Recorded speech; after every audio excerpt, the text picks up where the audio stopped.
ప్రతీకారం 5వ భాగం. మొదటి 4 భాగాలు చదివిన తరువాతే ఈ భాగం చదవండి. అభిమాని అన్నావు కదూ, అందుకే రచయిత ఆలోచనని ఎంతవరకు నువ్వు ఒడిసి పట్టుకున్నావో అన్న సంగతి నాకు కూడా తెలుస్తుంది. అప్పుడు చెబుతాను నువ్వు ఎంత పెద్ద అభిమానివో అంటూ మౌనంగా అక్కడి నుండి బయటికి వెళ్ళిపోయాడు అజయ్. ఆ లైబ్రరీలో ఉన్న అందరూ కూడా అజయ్ చెప్పిన స్టోరీ విన్నారు అనుకుంటా. అజయ్ వైపు అలా చూస్తూ ఉండిపోయారు. ముగింపు ఏమి చెబుతాడో విందామని నేను అడిగితే చుట్టూ తిరిగి ముగింపు నన్నే ఆలోచించమంటున్నాడు. ఇంత పెద్ద కథకి ముగింపు నేను ఆలోచించగలనా అని మనసులో అనుకుంది అనన్య.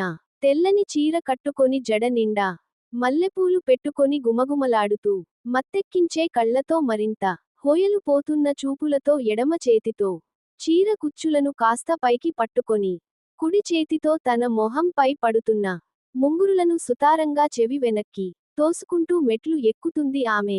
అతి సుతారంగా నడుస్తున్న ఆమె అడుగు చప్పుడు విన్న ఏ మగాడి అయినా సరే అతని గుండె ఝల్లుమనిపించక మానదు. ఎంతో వయ్యారంగా నడుచుకుంటూ గదిలోకి వచ్చింది ఆమె. చుట్టూ చూసింది. గదిలో ఒక పక్కగా ఉన్న మంచంపై పడుకొని ఉన్నాడు అజయ్. అతన్ని చూస్తూ చిన్నగా నవ్వి అడుగులో అడుగులు వేస్తూ వచ్చి అజయ్ పక్కన కూర్చుంది ఆమె. ఆమె అంత దగ్గరగా వచ్చినా కూడా అజయ్లో ఎటువంటి చలనం లేదు. మత్తుగా తల నిండుగా దుప్పటి కప్పుకొని పడుకొని ఉన్నాడు అజయ్. ఆమె చిన్నగా నవ్వి తన చేతితో దుప్పటిని పక్కకి లాగింది. అయినా సరే అజయ్లో స్పృహ లేదు. ఇంత మత్తు నిద్ర ఈయనకు ఎలా పడుతుందో ఏమిటో అని మనసులో అనుకుంటూ ఆమె అల్లరిగా అతని మెడ వంపులో చేతితో చిన్నగా రాసింది ఆమె. చిన్నగా చెక్కిలి అనిపించిన అజయ్ ఒక పక్కకి తిరిగి పడుకున్నాడు. నేను వచ్చినా కూడా పట్టించుకోనంత పరాకు ఏమిటో ఈయనకు అని అనుకుంటూ తన పైటకొంగును తీసి అతని నీ మొహంపై పరిచింది ఆమె. దాంతో చిన్నగా స్పృహ వచ్చింది అజయ్కి. కళ్ళు తెరిచిన తనకి మబ్బుల చాటున ఉన్న చందమామ లాగా చీర కొంగు చాటున ఆమె కనిపించింది. ఏమీ అర్థం కానట్టుగా చిన్నగా ఆ చీర కొంగును పక్కకి జరిపాడు అజయ్. అంతే, జగన్మోహన సౌందర్యంతో సమ్మోహన పరుస్తూ ఎదురుగా ఉన్న ఆమెను చూస్తూ ఎవరు ఈమె అన్నట్టుగా ఆమె వైపు చూశాడు అజయ్. ఆమె మాత్రం చిలిపిగా నవ్వుతూ పక్కకి జరిపిన చీర కొంగును తీసుకొని తన పైకి వేసుకుంది. ఆమె ఎవరు నువ్వు అని అడగాలనుకున్న అజయ్ మాటలు గొంతులోనే ఆగిపోయాయి. ఆమె వైపు చూస్తూ ఉండిపోయాడు. ఆమె మాత్రం చిన్నగా నవ్వుతూ ఏమిటి అలా చూస్తున్నావ్? నన్ను అప్పుడే మర్చిపోయావా? లేక మర్చిపోయినట్టు నటిస్తున్నావా? అంటూ చొరవగా అతనికి దగ్గరగా వచ్చి అతని భుజాలపై చేతులు వేసి అతని కళ్ళల్లోకి సూటిగా చూస్తూ ఉంది ఆమె. అజయ్కి నోట మాట కరువైంది. ఆమె వైపు చూస్తూ ఉన్నాడు. తన సొగసు వయ్యారంతో అతగాడిని కొంగున కట్టేసుకుంది అని ఇరుగుపొరుగు వాళ్ళు నోళ్లు నొక్కుకోవాలనా ఏంటి? కనీసం మాట మాత్రం అయినా మాట్లాడకుండా అలా ఉండిపోయారు అంది ఆమె. అది అంటూ మాటల కోసం వెతుకుతూ లెగిసి మంచం మీద కూర్చున్నాడు అజయ్. కాని అతని గొంతు పొడుబారి పోతుందో లేక అది తన భావనో తెలీదు కాని అజయ్ ఏమీ మాట్లాడలేకపోతున్నాడు. సర్లెండి, ఇప్పుడు కొత్తగా అనుకోవడానికి ఏముంది? నేను మాట్లాడుతుంటే అలా అపురాన్ని చూస్తున్నట్టు చూస్తూ ఉంటారే గాని మీరు ఎప్పుడూ మాట్లాడరు అంటూ అజయ్ పక్కన మంచంపై వాలి వయ్యారంగా పడుకుంది ఆమె. అలా పడుకున్నప్పుడు నడుముపై పడుతున్న మడత, ఆ మడతపై కనిపించనట్టుగా చిన్నగా ఉన్న పుట్టుమచ్చ చూస్తున్న అజయ్ గుటకలు మింగాడు. అబ్బబ్బ, ఏమిటి ఈ రేకుల షెడ్డులో గాలి కూడా సరిగ్గా రావడం లేదే అంటూ తన పైట చెంగు తీసుకొని చిన్నగా విసురుకుంటుంది ఆమె. ఆమె సోయగాన్ని చూసి కాస్త తత్తర పడ్డాడు అజయ్. కాని అంతలోనే వివేకం తలుపు తట్టడంతో చూపు పక్కకు తిప్పుకొని కిటికీ నుండి బయట కనిపిస్తున్న చందమామ వైపు చూస్తూ ఉన్నాడు అజయ్. రోజులానే ఈరోజు కూడా అలా ముడుచుకునే ఉంటారా, లేక ఏమైనా మాట్లాడేది ఉందా అంది ఆమె. అజయ్ ఆమె వైపు చూడకుండా ఏం మాట్లాడమంటావు అడిగాడు అజయ్.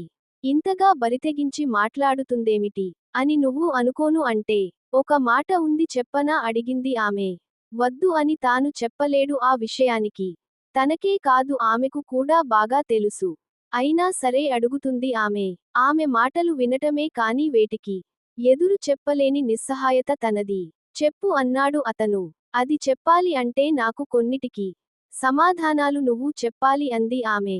తన రెండు కాళ్లను సుతారంగా అటూ ఇటూ ఊపుతూ. అప్పుడు ఆమె కాళ్ల వైపు చూశాడు అజయ్. తెల్లని పాదాలకు ఎర్రగా పండిన గోరింటాకు. దానిపై చిన్ని చిన్ని మువ్వలు ఉన్న వెండి పట్టీలు. ఎందుకో తెలీదు ఆ పాదాలను అరిచేతుల్లోకి తీసుకొని చిన్నగా ముద్దాడాలి అనిపిస్తుంది అజయ్కి. కాని అది సభ్యత కాదని తనకి తెలుసు. అందుకే మౌనంగా ఉండిపోతాడు అజయ్. ఇంత అందాన్ని, వయ్యారాన్ని, సోయగాలను నీ ముందు ఆరబోస్తున్న కూడా ఏమాత్రం చలనం లేకుండా ఉంటావు ఎందుకు? నీకు నా అందం కనిపించడం లేదా?